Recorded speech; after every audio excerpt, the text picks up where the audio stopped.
اسی طرح صوفیہ میں علماء حقائق جن کے مشاہدے کا دعویٰ کرتے ہیں، اگر اس میں تحقیق کی جائے تو پتہ چلے گا کہ وہ صرف اپنے نفس کی اتباع کرتے ہیں، جو کتاب و سنت کی مخالفت ہے، اور جس کی اتباع صرف اعداء اللہ ہی کریں گے، نہ کہ اولیاء اللہ۔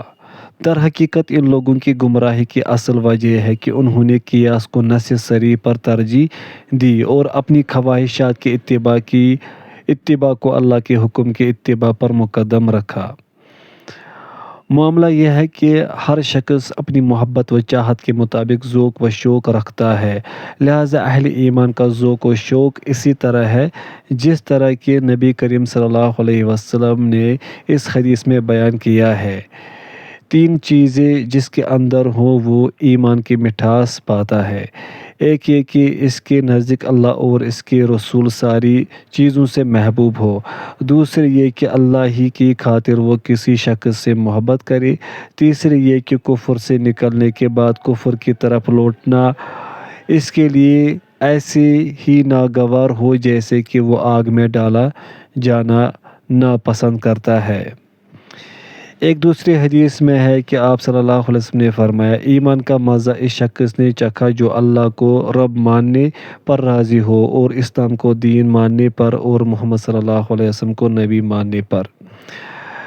کافر، بدعتی اور اپنی خواہشات کی اتباع کرنے والے اپنی چاہت و محبت کا اظہار اپنے ذوق و شوق کے مطابق کرتے ہیں۔ سفیان بن عیینہ رحمہ اللہ سے کہا گیا کہ کیا بات ہے کہ یہ عشاق اپنی محبت کا بہت دم بھرتے ہیں، تو انہوں نے کہا کہ تم اللہ تعالیٰ کے اس قول کو بھول گئے ہو، وَأُشْرِبُوا فِي قُلُوبِهِمُ الْعِجْلَ بِكُفْرِهِمْ، ان کے دلوں میں بچڑے کی محبت گویا پلا دی گئی بسبب ان کے کفر کے۔ سورۃ البقرہ آیت نمبر 93۔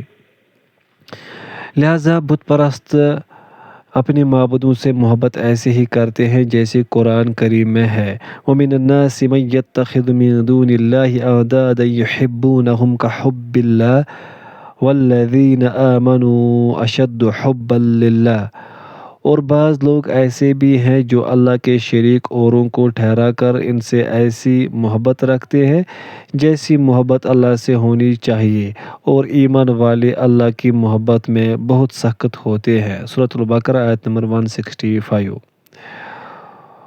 اور اللہ تعالیٰ نے فرمایا ہے، فَإِن لَّمْ يَسْتَجِيبُوا لَكَ فَاعْلَمْ أَنَّمَا يَتَّبِعُونَ أَهْوَاءَهُمْ وَمَنْ أَضَلُّ مِمَّنِ اتَّبَعَ هَوَاهُ بِغَيْرِ هُدًى مِّنَ اللَّهِ۔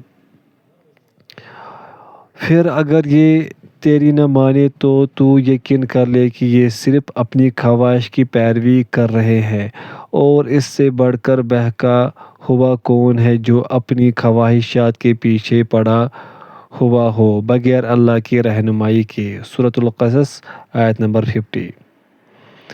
اور فرمایا، إِن يَتَّبِعُونَ إِلَّا الظَّنَّ وَمَا تَحْوَى الْأَنفُسُ وَلَقَدْ جَاءَهُم مِّن رَّبِّهِمُ الْهُدَىٰ، یہ لوگ تو صرف اٹکل اور اپنی نفسانی خواہش کے پیچھے پڑے ہوئے ہیں، حالانکہ ان کے رب کی طرف سے ان کے پاس ہدایت آ چکی ہے۔ سورۃ النجم آیت نمبر 23۔ اسی لیے یہ لوگ شعر و نغمہ سماع و قوالی اور موسیقی سننا اور سر دھننا پسند کرتے ہیں، جو ان کی محبت میں ہی جان پیدا کرتا ہے۔ یہ محبت اہل ایمان کی محبت سے بالکل مختلف ہے۔ یہ لوگ ان تو صرف اپنی خواہشات کی اتباع کرتے ہیں اور کتاب و سنت کو نظر انداز کرتے ہیں اور سلف صالحین کے فہم و عمل اور طریقے کی مخالفت کرتے ہیں۔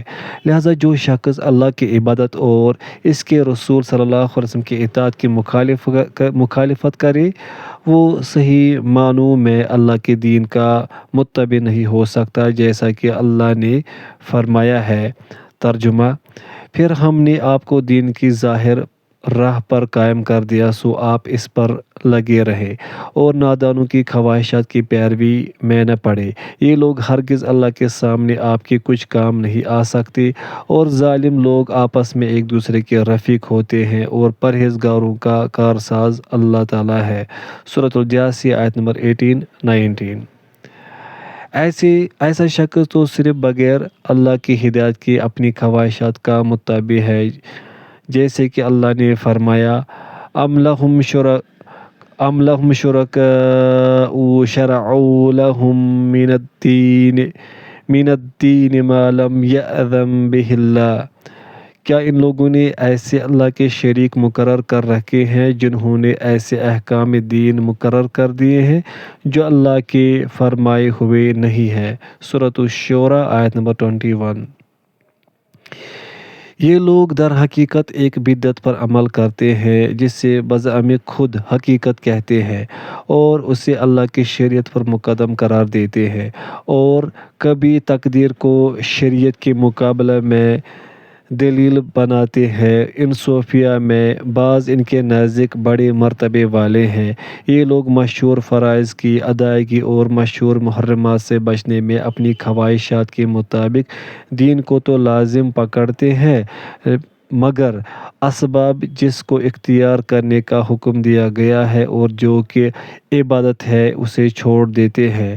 ان کا یہ گمان ہے کہ جب اہل عرفان تقدیر کا مشاہدہ کر لیتے ہیں تو اب انہیں اسباب اختیار کرنے کی کوئی ضرورت نہیں۔ مثال کے طور پر توکل اور دعا وغیرہ ان کے نزدیک مقامات عامہ میں سے ہیں، نہ کہ مقامات خاصہ میں سے، اور جس نے تقدیر کا مشاہدہ کر لیا اس کو دعا وغیرہ کرنے کی ضرورت نہیں۔ یہ سراسر غلط اور کھلم کھلا گمراہی ہے، کیونکہ اللہ نے اشیاء کو ان کے اسباب کے ساتھ مقدر کیا ہے، جیسا کہ نیک بختی اور بدبختی کو ان کے اسباب کے ساتھ مقدر کر دیا ہے۔ حدیث میں ہے، اللہ نے جنت کے لیے اہل جنت کو پیدا کیا ہے، اور ان جنت کو ان کے لیے اس وقت پیدا کیا جب کہ وہ اپنے باپ دادا کی ریڑھ کی ہڈی میں تھے، اور وہ اہل جنت ہی کا عمل کریں گے۔ اور جہنم کے لیے اہل جہنم کو پیدا کیا ہے، اور اس جہنم کو ان کے لیے اس وقت پیدا کیا ہے جب کہ وہ اپنے باپ دادا کی ریڑھ کی ہڈی میں تھے، اور وہ اہل جہنم ہی کا کام کریں گے۔ اسی طرح سے جب رسول اللہ صلی اللہ علیہ وسلم نے صحابہ کرام رضی اللہ عنہم کو بتایا کہ اللہ نے تقدیر لکھ دی ہے، تو انہوں نے کہا کہ اے اللہ کے رسول صلی اللہ علیہ وسلم، کیا ہم عمل کرنا چھوڑ دیں اور تقدیر پر بھروسہ کر لیں؟ تو آپ صلی اللہ علیہ وسلم نے فرمایا، نہیں، تم عمل کرو، اس لیے کہ ہر شخص کے لیے وہ چیز آسان کر دی جاتی ہے جس کے لیے وہ پیدا کیا گیا ہے۔ پس جو لوگ نیک بخت ہیں ان کے لیے نیک بخت لوگوں کے کام آسان بنا دیے جاتے ہیں۔ اللہ تعالیٰ نے اپنے بندوں کو اسباب اختیار کرنے کا حکم دیا ہے، اور یہ عبادت ہے، اور اس عبادت کو اختیار کرنے کے بعد اللہ پر توکل ضروری ہے، جیسے کہ اللہ تعالیٰ نے فرمایا، فَاعْبُدْهُ وَتَوَکَّلْ عَلَیْهِ، پس تم اسی کی عبادت کرو اور اسی پر بھروسہ رکھو۔ سورہ ہود آیت نمبر 123۔ ایک دوسری جگہ فرمایا، قُلْ هُوَ رَبِّی لَا إِلَٰهَ إِلَّا هُوَ عَلَیْهِ تَوَکَّلْتُ وَإِلَیْهِ مَتَابِ۔ آپ کہہ دیجئے کہ میرا پالنے والا تو وہی ہے، اس کے سوا اور حقیقت کوئی بھی لائق عبادت نہیں، اسی پر میرا بھروسہ ہے اور اسی کی جانب میرا رجوع ہے۔ سورۃ الرعد آیت نمبر 30۔ اسی طرح قرآن کریم میں ہے کہ حضرت شعیب علیہ السلام نے فرمایا، علیہ توکلت وإلیہ انیب، اسی پر میرا بھروسہ ہے اور اسی کی طرف میں رجوع کرتا ہوں۔ سورہ ہود آیت نمبر 88۔ ان میں سے بعض لوگ مستحبات کو چھوڑ دیتے ہیں اور صرف واجبات کو اختیار کرتے ہیں۔ بعض ان میں سے کرامات کا دعویٰ کرتے ہیں اور کہتے ہیں کہ بہت سا معاملہ ان کے لیے ظاہر ہو جاتا ہے اور ان کی دعائیں قبول ہوتی ہیں، چنانچہ وہ عبادت و شکر وغیرہ میں مشغول رہتے ہیں۔ صوفیہ کے طریقوں سے نجات کا طریقہ۔ صوفیہ کے ان طریقوں سے نجات کا ذریعہ صرف یہ ہے کہ آدمی ہر وقت اللہ کے اس حکم کی پیروی کرے جس کو انبیاء علیہ السلام لے کر آئے۔ امام زہری رحمہ اللہ کہتے ہیں کہ ہمارا اسلاف یہ کہتے تھے کہ سنت کو پکڑنا ہی نجات کا ذریعہ ہے۔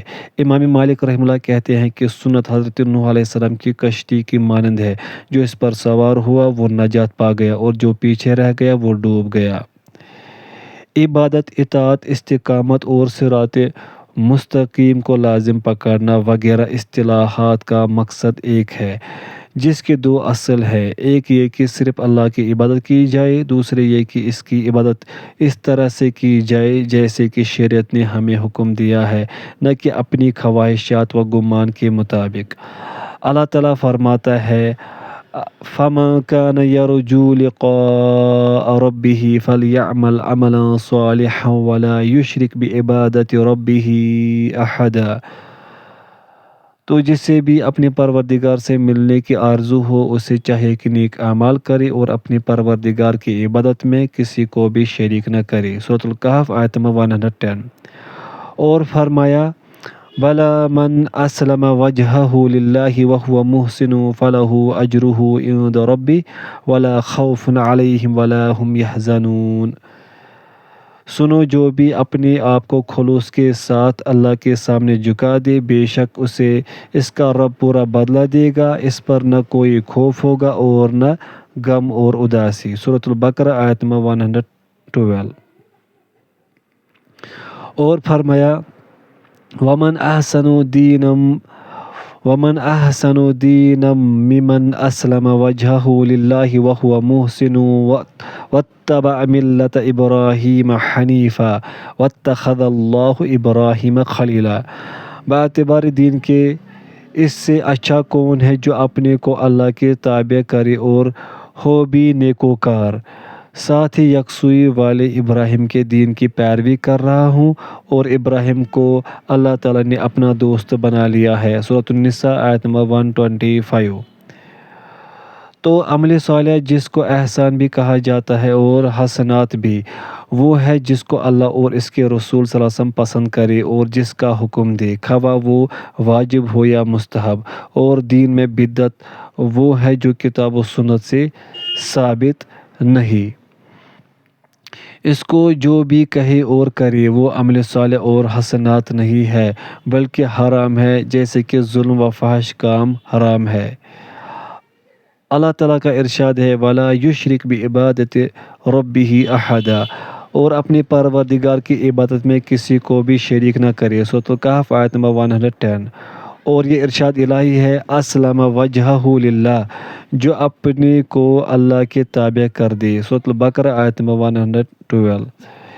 ان آیتوں کا مطلب صرف اللہ کے لیے دین کو خالص کرنا ہے۔ حضرت عمر بن خطاب رضی اللہ عنہ یہ دعا کیا کرتے تھے، اے اللہ تو ہمارے سارے عمل کو صالح بنا اور اسے اپنے لیے خالص بنا اور اس میں کسی اور کے لیے کچھ نہ بنا۔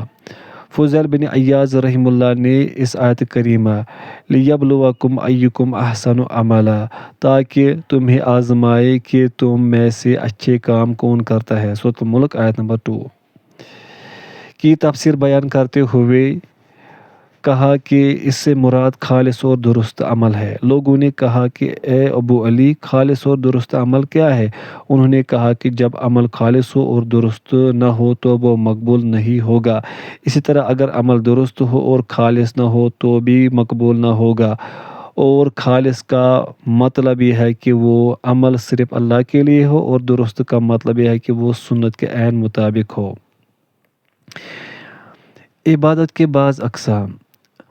اور اگر یہ کہا جائے کہ وہ تمام چیزیں جنہیں اللہ پسند کرتا ہے لفظ عبادت میں داخل ہے، تو پھر دوسری چیزوں کو اس کے ساتھ جوڑنے کے لیے حرف عطف کا استعمال کیوں ہوا ہے، جیسے کہ سورہ فاتحہ میں ہے ایاک نعبد و ایاک نستعین، ہم صرف تیری ہی عبادت کرتے ہیں اور صرف تجھ ہی سے مدد چاہتے ہیں۔ دوسری جگہ ہے فاعبدہ وتوکل علیہ، پس تم اسی کی عبادت کرو اور اسی پر بھروسہ رکھو۔ سورہ ہود آیت نمبر 123۔ ایک جگہ ہے کہ حضرت نوح علیہ السلام نے کہا ان اعبدوا اللہ واتقوہ واطیعون، تم اللہ کی عبادت کرو، اسی سے ڈرو اور میرا کہنا مانو، سورہ نوح آیت نمبر 3۔ تو اس کے جواب میں کہوں گا کہ اس طرح کا عطف قرآن کریم میں بہت سی جگہوں پر ہے، مثلاً ان الصلاۃ تنہی عن الفحشاء والمنکر، یقیناً نماز بے حیائی اور برائی سے روکتی ہے، سورۃ العنکبوت آیت نمبر 45۔ یہاں منکر کو فحشاء پر عطف کیا گیا ہے، جبکہ فحش بے حیائی بھی منکر برائی میں داخل ہے۔ اسی طرح اللہ تعالیٰ کا ارشاد ہے ان اللہ یأمر بالعدل والاحسان وایتاء ذی القربى وینہی عن الفحشاء والمنکر والبغی، اللہ تعالیٰ عدل کا، بھلائی اور قرابت داروں کے ساتھ حسن سلوک کرنے کا حکم دیتا ہے اور بے حیائی کے کاموں، ناشائستہ حرکتوں اور ظلم و زیادتی سے روکتا ہے، سورۃ النحل آیت نمبر 90۔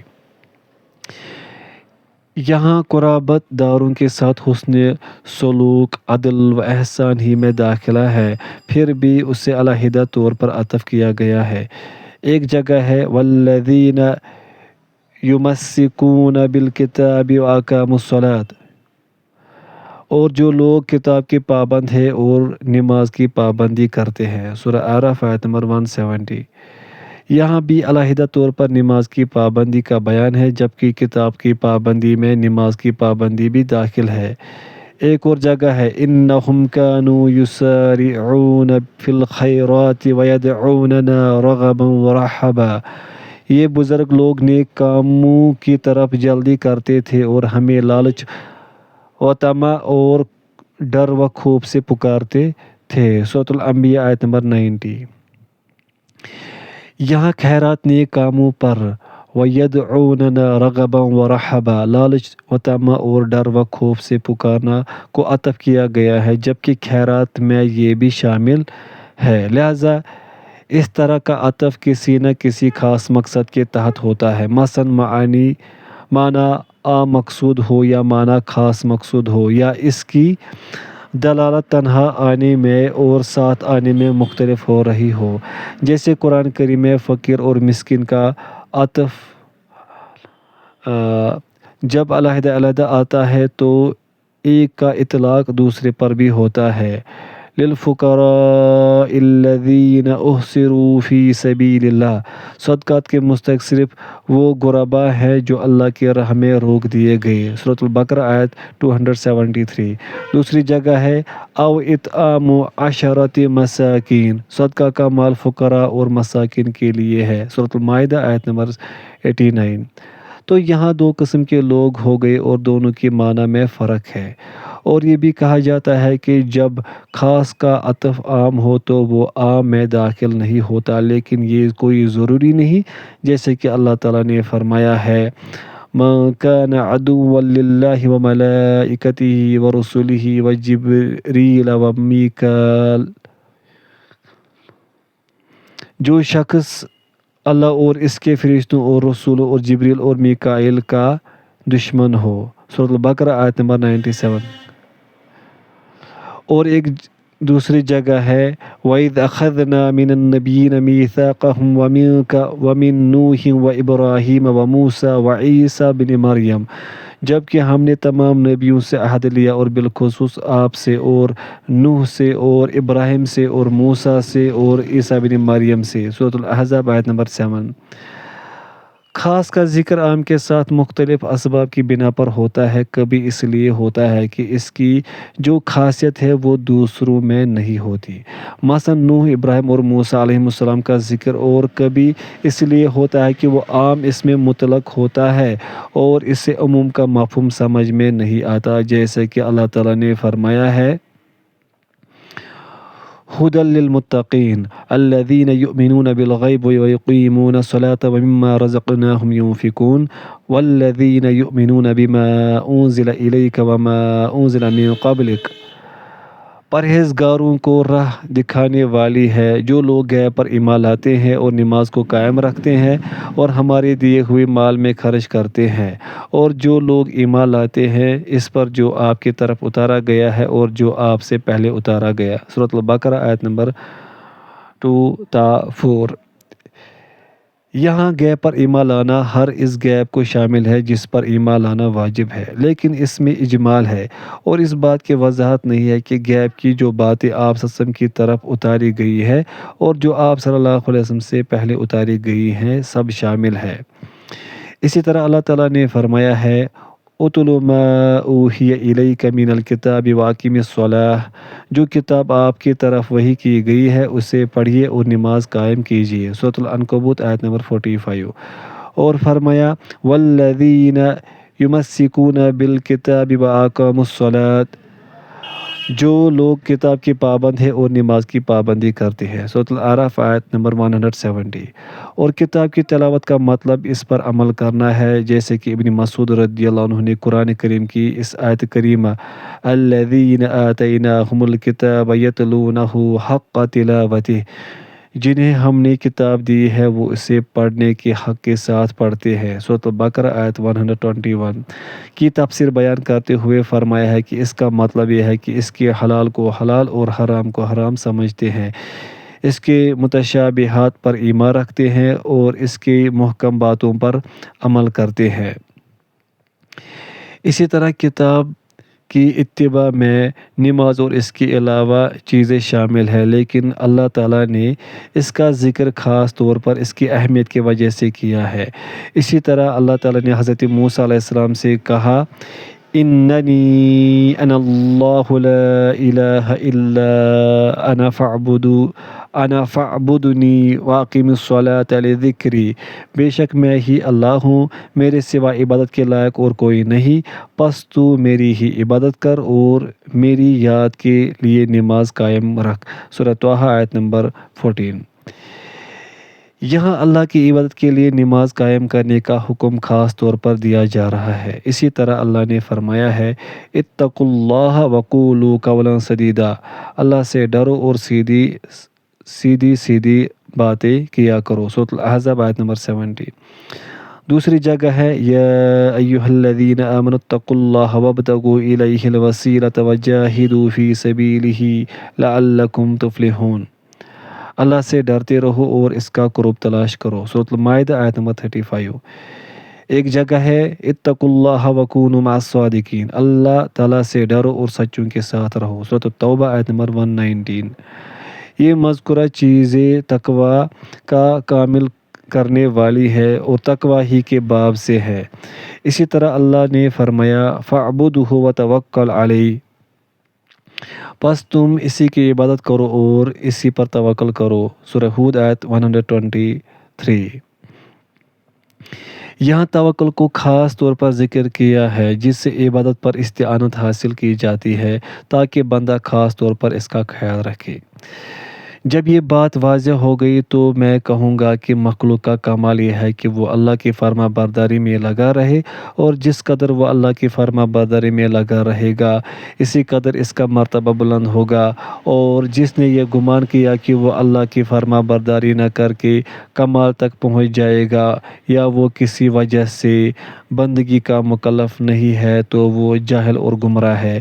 اللہ تعالیٰ نے فرمایا ہے، ترجمہ: مشرک لوگ کہتے ہیں کہ رحمان اولاد والا ہے، غلط ہے، اس کی ذات پاک ہے، بلکہ وہ سب اس کی باعزت بندے ہیں، کسی بات میں اللہ پر پیش دستی نہیں کرتے بلکہ اس کے فرمان پر کاربند ہے، وہ ان کے آگے پیچھے کے تمام امور سے واقف ہے، وہ کسی کی بھی سفارش نہیں کرتے بجز ان کے جن سے اللہ خوش ہو، وہ تو خود ہیبت الہی سے لرزہ و ترسا ہے۔ سورۃ الانبیاء آیت نمبر 26 تا 28۔ اور فرمایا، ترجمہ: ان کا قول تو یہ ہے کہ اللہ رحمان نے بھی اولاد اختیار کی ہے، یقیناً تم بہت بری اور بھاری چیز لائے ہو، قریب ہے کہ اس قول کی وجہ سے آسمان پھٹ جائے اور زمین شک ہو جائے کہ وہ رحمان کی اولاد ثابت کرنے بیٹھے، شان رحمان کے لائق نہیں کہ وہ اولاد رکھے، آسمان و زمین میں جو بھی ہے سب کے سب اللہ کے غلام بن کر ہی آنے والے ہیں، ان سب کو اس نے گھیر رکھا ہے اور سب کو پوری طرح گن بھی رکھا ہے، یہ سارے کے سارے قیامت کے دن اکیلے اس کے پاس حاضر ہونے والے ہیں۔ سورہ مریم آیت نمبر 88 تا 95۔ اور اللہ نے حضرت عیسیٰ علیہ السلام کے بارے میں ارشاد فرمایا ہے ان هو الا عبد انعمنا علیہ وجعلناہ مثلا لبنی اسرائیل۔ عیسیٰ بھی صرف بندہ ہی ہے جس پر ہم نے احسان کیا اور اسے بنی اسرائیل کے لیے نشان قدرت بنایا۔ سورہ الزخرف آیت نمبر 59۔ اور اللہ نے فرمایا ہے وَلَهُ مَا فِي السَّمَاوَاتِ وَالْأَرْضِ وَمَنْ عِندَهُ لَا يَسْتَكْبِرُونَ عَنْ عِبَادَتِهِ وَلَا يَسْتَحْسِرُونَ يُسَبِّحُونَ اللَّيْلَ وَالنَّهَارَ لَا يَفْتُرُونَ۔ آسمانوں اور زمین میں جو ہے اسی اللہ کا ہے، اور جو اس کے پاس ہے وہ اس کی عبادت سے نہ سرکشی کرتے ہیں اور نہ تھکتے ہیں۔ وہ دن رات تسبیح بیان کرتے ہیں اور ذرا سی بھی سستی نہیں کرتے۔ سورۃ الانبیاء آیت نمبر 19-20۔ اور اللہ نے ارشاد فرمایا ترجمہ: مسیح کو اللہ کا بندہ ہونے میں کوئی ننگ و عار یا تکبر و انکار ہرگز ہو ہی نہیں سکتا، اور نہ مقرب فرشتوں کو۔ اور اس کی بندگی سے جو بھی دل چرائے اور تکبر و انکار کرے گا، اللہ تعالیٰ ان سب کو اکٹھا اپنے پاس جمع کرے گا۔ پس جو لوگ ایمان لائے ہیں اور شائستہ اعمال کیے ہیں، ان کو اللہ کا پورا پورا ثواب عنایت فرمائے گا اور اپنے فضل سے انہیں اور زیادہ دے گا۔ اور جن لوگوں نے ننگ و عار سمجھا اور سرکشی و انکار کیا، انہیں دردناک عذاب دے گا، اور وہ اپنے لیے سوائے اللہ کے کوئی حمایتی اور امداد کرنے والا نہ پائے گا۔ سورۃ النساء آیت نمبر 172-173۔